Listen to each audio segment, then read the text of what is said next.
Assalamualaikum warahmatullahi wabarakatuh. Alhamdulillah wa syukru ala ni'amillah.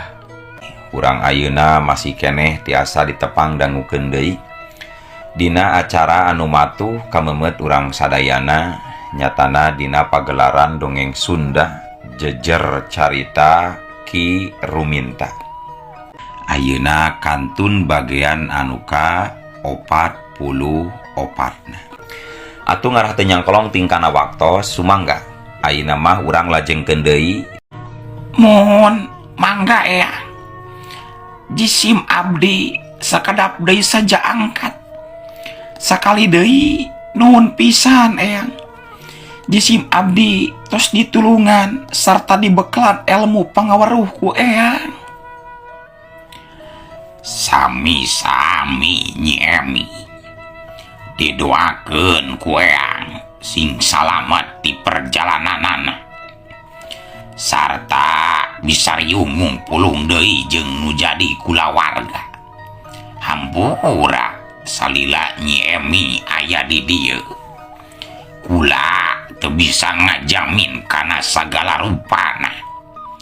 Dahareunana teu bisa dijamin, sarena teu bisa dingeunahkeun sakumaha mistina. Sakali deui hampura Nyi Emi hampura. Mohon teu sawios-wios eyang. Ku sakieu oge tos langkung dicekap. Jisim abdi salamet teh apanan ku eyang pisan. Pami teu aya eyang mah harita nasib abdi moal sapertos ayeuna panginten eyang. Eyang Jati Putih salaku jago kolot anu luhur budina. Anjeunna lami teu kacaritakeun makalangan di dunia kajawaraan. Ayeuna geus nulungan Maemi bari digembleng ku rupa-rupaning elmu. Kiwari Maemi waktuna lunta pikeun mulang deui ka pilemburan. Sabab geus cunduk waktu ninggang mangsa, Maemi kudu mulang ka lembur pikeun nepungan sabagian anu jadi kulawargana. Gancangna carita sanggeus amitan, Maemi terus lumampah ninggalkeun wewengkon tempat dumuk matuna Eyang Jati Putih. Anu dituju tayalian lembur padumukanana Ki Ruminta salaku lanceuk dirina. Cag, urang tinggalkeun heula Maemi anu keur lumampah. Ayeuna urang kocapkeun deui di imahna Ki Ruminta. Lantaran cek Ki Ruminta bakal aya musuh anu datang dina waktu anu moalilah. Si Malaka Bodas tembong keur hut-het latihan di baturan ku Julepikar. Ngan duka teuing kunaon hatena bet pating sareblak. Ngabayangkeun kajadian anu bakal lumangsung di eta patempatan. Nyaeta tarung antara paeh jeung hirup. Sabab Ki Ruminta oge kitu, khusus keur nini jalumpit mun seug kudu wae patelak deui nya kapaksa kudu dilumpuhkeun sarta rek sina babalik pikir. Si Malaka Bodas bangun anu segut tur sumanget dina latihanana. Duka teuing pedah di baturan ku Julepikar, duka teuing sumanget pedah arek nyang harepan musuh anu pasti. Aduy adai katut odoy oge sarua harita teh aya keur miluan latihan sarua segutna. Nya oge engke moal miluan tarung mapag musuh, tapi anggar latihan mah manehna miluan. Sadengkeun Ki Ruminta harita teh keur ngabebera hate ambu Ruminta. Sangkan tetap tenang ulah loba teuing pamikiran. Sok inggis gopur jeung neneh sarimanah bener-bener teu bisa dililirkeun kasadaranana. Terus nganggap musuh ka dirina nalika engke datang. Benar pisan ambu. Anak urang panggedena anu kadua. Mun datang tangtu bakal ngamusuh ka urang. Sabab can apaleun yen urang duaan teh mangrupakeun indung anu ngakandung jeung bapa anu ngayugana. ayeuna masing tenang we ambu, tong jadi teuing pamikiran. Tapi abana rek teu jadi pikiran kumaha. Sasatna anak urang engke bakal datang terus ngadu jajaten patelak jeung Nyi Malaka Bodas. Sok inggis diantarana bakal aya anu jadi korban jiwa abana. Tenang ambu, tenang.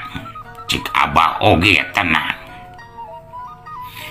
Nyi Malaka Bodas geus dibejaan sangkan ulah nepi kaya anu cilaka dina mangsa nangket tarung ngalawan Gopur jeung Neneh. Cukup titah ngalumpuhkeun we wungkul kitu tah ambu. Kumaha lamun Nyi Malaka Bodas kaleupasan? Da kami mah embung anak urang jadi cilaka. Nya kitu deui sabalikna embung deui Nyi Malaka Bodas lamun cilaka. Moal ambu sing percaya ka abah. Nyi Malaka Bodas moal nepi ka poho. Dina kayaan kitu Larasati alias Nyi Malaka Bodas tembung asup ka jero imah. Bari nembrong ngilu nyarita. Sedangkeun Julpikar mah di luar keneh ngahaja meuseuh aduy jeung aday katut odoy ngalatih jurus. Wah ambu, teu kedah salempang. Abdi tangtos tiasa ngajaga diri sareng ngajaga keselamatan putra-putra ambu. Abdi oge da sanes jalmi kejam tur talenges ka musuh atuh ambu. Lain kitu Nyai, maklum keur tarung. Terus nafsu saha anu nyaho Nyai. Muhun wa ambu. Abdi oge ngartos kitu teh mah ambu. Wanci teh teu karasa. Abong nyaeta aya kila-kila. Wanci isuk datang berang. Ingkah berang datang sore. Telila wanci peuting geus sumanding. Jeung deui teuing pedah aya kila-kila atawa firasat anu geus mangaruhan geteran batina Ki Ruminta. Hate Ki Ruminta teu weleh ratug. Anu sejena hatena pating sarablak. Geteran batin Ki Ruminta katut Julpikar. Anu sarua pada asa kalatih. Jadi bisa ngararasakeun peuting eta bakal lumangsung hiji kajadian anu memang geus moal bisa dipondah deui iwalti ku kawaspadaan masing-masing anu kudu ditingkatkeun. Pantes kayan kitu teh bet kadenge sora anjing babaung lir tanggara setan mulayaban nimbulkeun rasa kakeueung pikeun pangeussi lembur Cikoneng. Ki Ruminta jeung Julpikar dua nana ngaja geus aya di luareun imah. Nyang saya dina dahan tatangkalan anu pangjangkungna. Batur mah keung peuting eta teh boro-boro wani kaluar imah. Tapi Ki Ruminta jeung Julpikar mah tas ditajuk deh terus caricing di luhur tatangkalan. Laju ngarobrol ngatur siasat mun teh mah nya aya musuh datang. Jeung leuwihna ti kitu jalma biasa mah moal bisaeun cicing bari ngedang di luhur dahan anu leutik. Boro-boro karo-karo ngagubrag. Tapi kayan Ki Ruminta jeung Julpikar ngibanda awak anu hampang teu lumrah jeung jalma biasa. Ya. Jalu. Muhun bah, kumaha bah. Cek Julpikar bae ngareret ka kolotna. Sakedeung deui hidup bakal ngalaman tarung sanyana ngalawan musuh. Kade sing tatan-tatan tur iat nanya Jalu. Muhun bah. Tinang tos abdi bakal tatan-tatan. Kangge mayuna naon rupa anu bakal karadapan ku abdi. Sarta iatna tur waspada bari teu hilap ngadoanya bah. Tah eta urang oge kudu tetep ngadoa ka Gusti.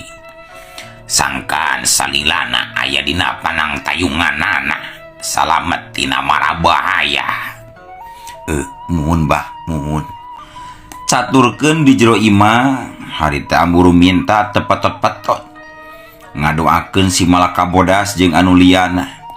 Sakan engke datang musuh ti peuting pihakna aya dina kaunggulan. Ku si Malaka Bodas terus dibere kayakinan supaya Ambu Ruminta tetap tenang tong tagiwur pikeun yang hareupan engke anu bakal karandapan. Tenang wa Ambu, sanggakeun naon rupa ka Gusti anu Maha Agung. Sadrah sumerah teu kedah salempang ku kayaan Ambu. Salempang anu sejen oge pasti aya. Dalah uwa aki oge sarua ngarasa salempang jiga nama geulis. Muhun wa Ambu leres. Abdi oge sami kana kitu nama. Nanging sadayana anu diangge kasalempangan teh kayaan wa Ambu. Janten kedah dijagan oge ku Kang Adui Katut anu sanesna. Sabab wa Ambu bilih kumaonan. Padahal kula oge bisa ngajaga diri mah Nyai. Ambu Ruminta anu pikiranna keur teu pati pancag deh loba masalah jadi kurang merenah dina cumarita. Lawihna ti kitu dirina ngarasa ukur ngabeungbeuratan aya di dinya teh. Boga pangabisa jauh kana cukup tangtuna jadi ngalimbah. Teu kedah sedih Ambu. Abdi tiluan oge sami geuning nya oge lalaki teu bisa diandalkeun.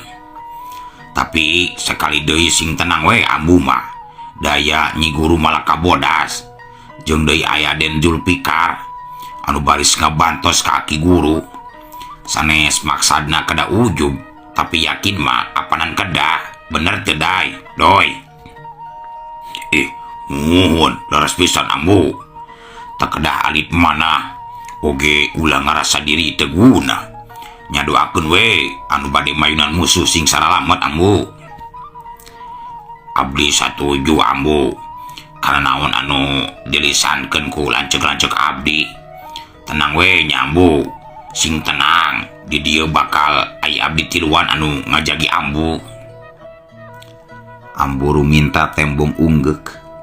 Nyobaan nenangkeun getaran hatena anu masih keneh keur tagiwur. Sedangkan di luar imah Aki Ruminta jeung Julpikar kayaan geus dihararanda nangtung di lawang pakarangan imah. Ieu teh teuing parasaan Abah Wungkul, teuing memang bakal nya jaluk. Anu datang ka dieu peuting ayeuna teh bakal leuwih ti 5. Ngan anu opatan mah geus jelas ti pihakna Nini Jalumpit.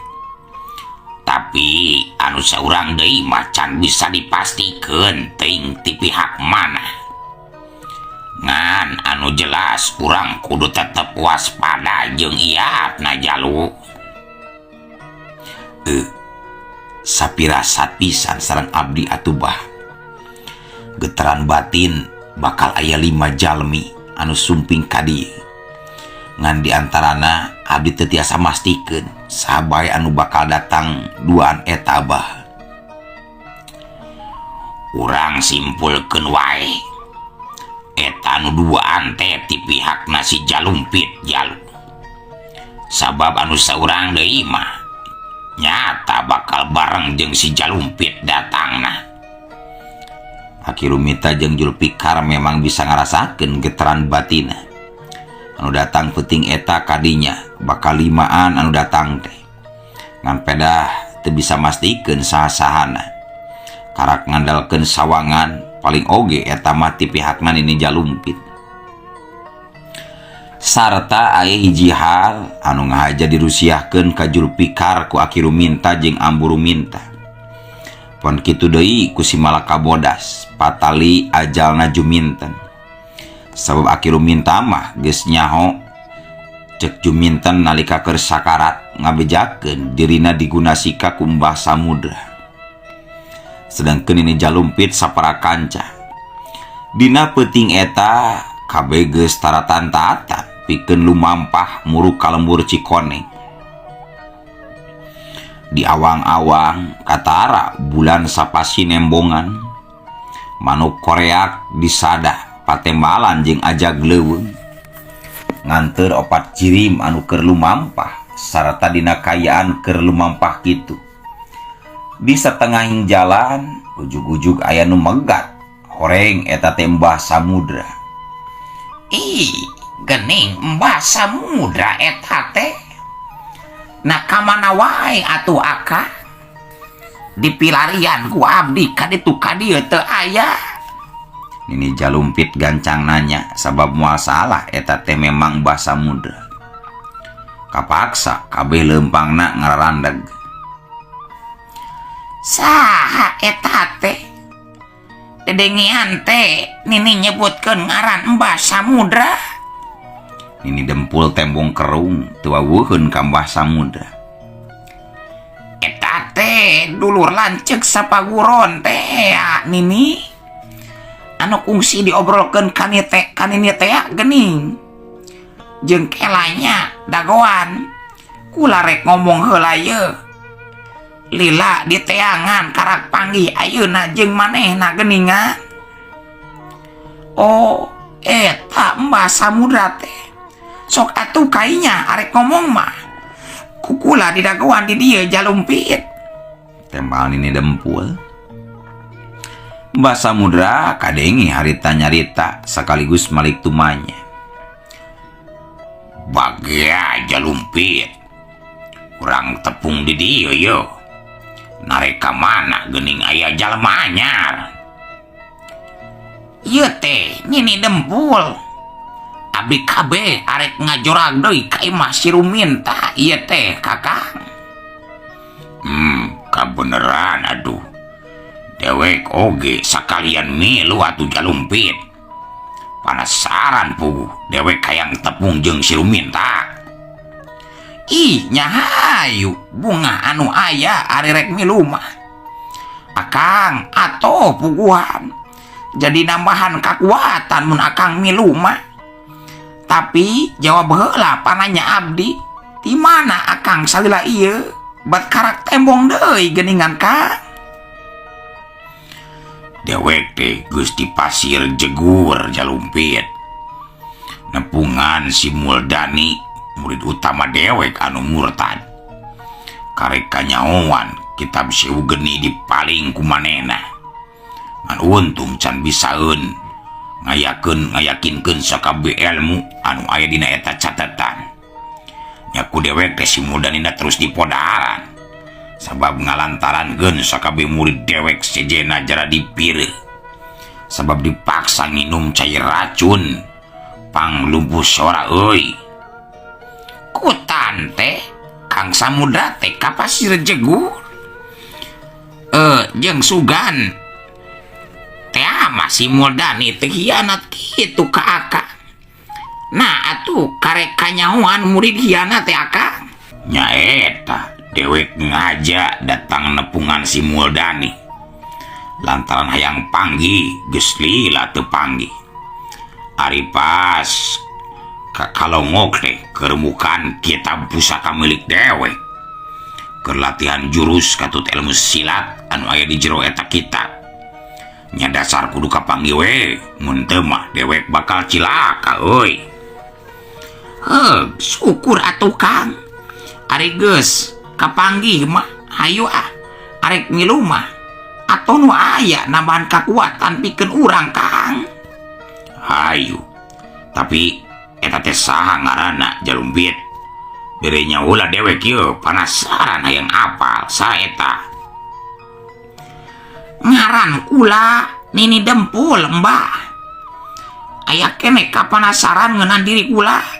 Nini Dempul anu langsung ngajawab. Oh, Nini Dempul. Cukup Nini. Moal aya nu matak dewek panasaran ari geus nyawa ngaranna mah. Atuh hayu Jalumpit. urang ngeureuy tong ngobrol wae ayeuna mah kula geus teu sabar ye hayang geura nepi. Oh hayu Geus kitu mah bring wae limanana terus lalempang teruskeun deui lampahna. Sarta anu tadina ngan opatan teh ayeuna mah jadi 5 katambah kumbah samudra. Lengkah 5 urang jalma anu keur lumampat teh jelas nyorang jalan anu poek da puguh ngaliwatan pileuweungan. Jajalaneun remet ku kakayon jeung rajegna tatangkalan. Tapi pikeun ini jalumpit jeung saparakanca mah lempangna teh teu matak ngatog iwal ti Gopur jeung neneh wungkul anu rada ngatog teh lempangna. Sinar bulan mah aya tapi teu bisa nyaangan jalan anu keur disorang lantaran kahalangan kudang daunan jeung tatangkalan.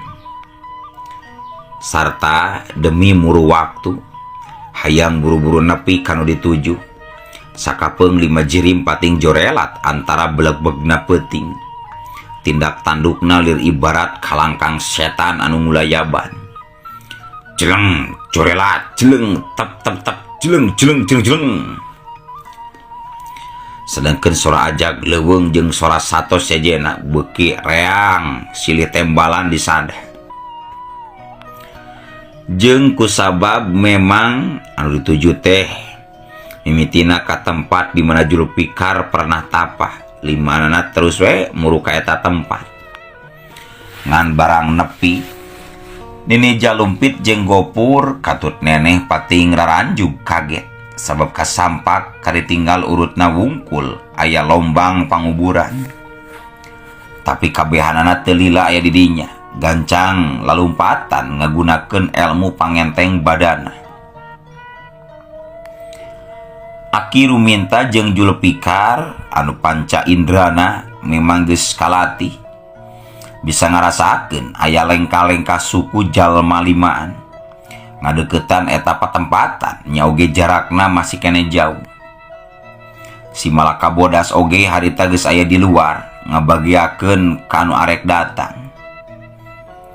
Teu lila jeleng kolebat kalayang jelegedeg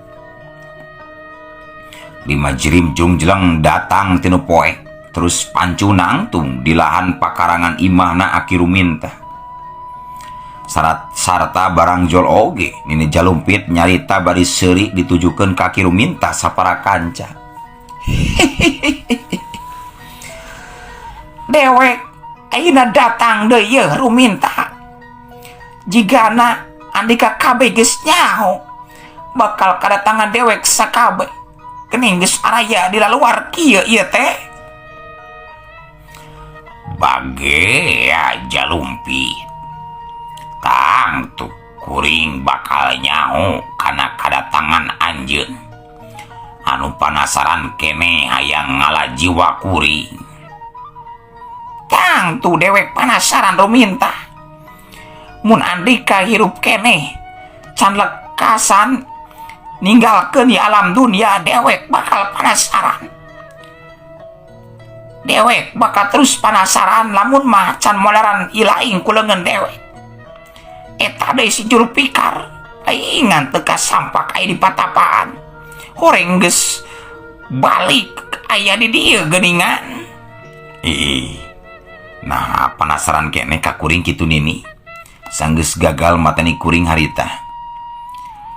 Lain dewek anu gagal deuleu, tapi harita masih lain kabeneran keur meunang kauntungan salamat deuleu. Naon atuh kasalahan pihak kuring teh Nini Jalumpit? Mani nafsu kitu hayang merenan kulawarga kuring. Masalahna mah pihak maneh sok jadi panghalang dewek mun aya maksud. Bapak Andika tah anu jadi panghalang nate sia budak ololeho. Ngahalangan maksud anjeun kumaha ieu teh Nini? Apaan milik bapak kuring diantarana eta masih dikekeuweuk ku anjeun, mainnya masih ngarasa kurang. Nini Jalumpit surti karena maksud caritan Julpikar. daripada kapilan abar atau bisi Rusiana kabolekerkeun tur kanyawan ku Gopur jeung Neneh. Gancang harita dina jalumpit nyarita ditujukeun ka Gopur katut Neneh.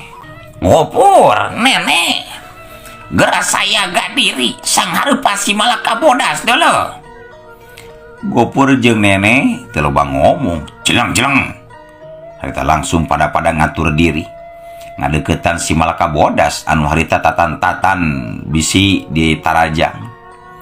Laju ngalengkah ngatur kuda-kudana. Jelas kaributan teh geus moal bisa dihalang-halang deui. Tapi si Malaka Bodas kadenge harita nyarita ditujukeun ka Gopur jeung Neneh. Hayo, geura mimitian urang ijen Malaka Bodas. Tapi sebenarnya mah urang tiluan teh lain musuh, tapi dulur. Jadi naon gunana urang kudu haben patelak? Ngacapruk sia. Dulur ti mana karep deuleu. Teu percaya. Engke akhir pamustungan anak. Urang guar ngarah apal. Tapi ulah kaget. Mun teteh lamaraneh duaan salila ieu jadi boneka nasi jalumpit. Kurang ajar. Non maksudna dikabet ngomong kitu ka dewek deuleu. Sameme si Malaka Bodas ngomong deui, nini jalumpit kadenge nyelengkeung. Montong diaminan caritanana deuleu Gopur. Neneh, raponan gancang kainya deuleu. Gopur jeung Neneh terus arunggeuk sarta nyarabut itek wesi sasikuna. Sarta geus teu bisa dihalangan deui. Tarungna antara si Malaka Bodas adu hareupan jeung Gopur katut Neneh terus lumangsung. Malah tarungna oge terus ngajauhan tempat Aki Ruminta jeung Julpikar anu sarua pada saya gadiri. Nini Dempul kadenge harita nyarita. Kula Nini Dempul, saya gadiri pikeun adu hareupan jeung nu ngaranna Aki Ruminta. Sabab kula ngarasa cocok tarung jeung manehna. Tapi di antara urang teh taya urusan nanaon ini. Nya oge kula osok ngadengi ngaran Nini. Tapi pagina oge kakarakayeuna lain kitu Nini. Tapi kula sobatna Nini Jalumpit geus sakuduna ngabantu kana kasusah si Jalumpit deuleu. Unggal paniatanana sok dihalangan we ku Andika cenah Ruminta. Salah tah pikiran teh Nini. Kuring mah teu rumasa sok ngahalangan karena rupa paniatan Jalumpit. Atawa tindakan asalila ieu teu pernah. Mundek oge kuring anu nungtut masalah mah ka pihak Nini Jalumpit. Sabab anak kuring anu diculik ti keur leutik digunasika ku baturna nyaeta. Gos, ayeuna mah geura anggeuskeun lalakon hirupna si Ruminta teh. Ari nyaman ini Dempul penasaran. Oge Nini Jalumpit boga dendam. Kula siap pikeun ngabantu Nini. Basa mudra ngaja motong caritaan ngarah teu kabolekerkeun Rusiana yen manehna anu geus ngagunasi ka Juminten. Nini Dempul geus arateul leungeunna hareup tuluy luncat narajang ka Aki Ruminta. Sedengkeun Julpikar tembong keur adu hareupan jeung Nini Jalumpit anu kadenge keur cumarita. Budak satepak nyamperkeun setor nyawa sia. Ceuk Nini Jalumpit. Kuring bakal nalangsa di alam kubur mun kudu ngalayang jiwa ku diri anjeun Nini pewet. Dewek memang pewet, tapi soal ilmu jeung tanaga mah moal elek ku pantar Andika deuleu.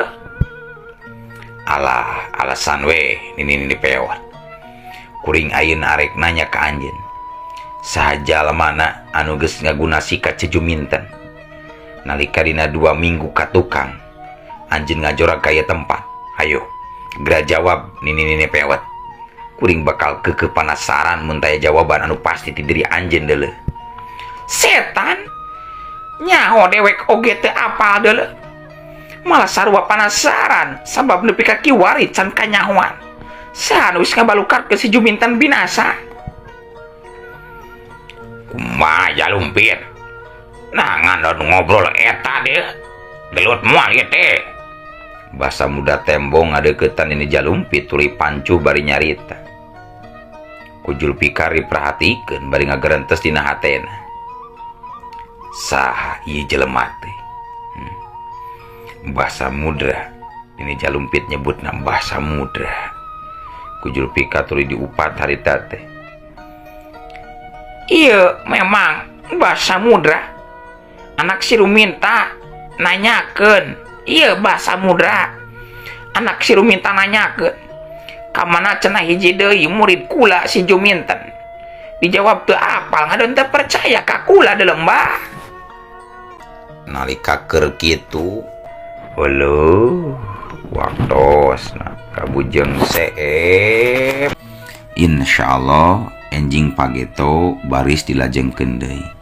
Assalamualaikum warahmatullahi wabarakatuh.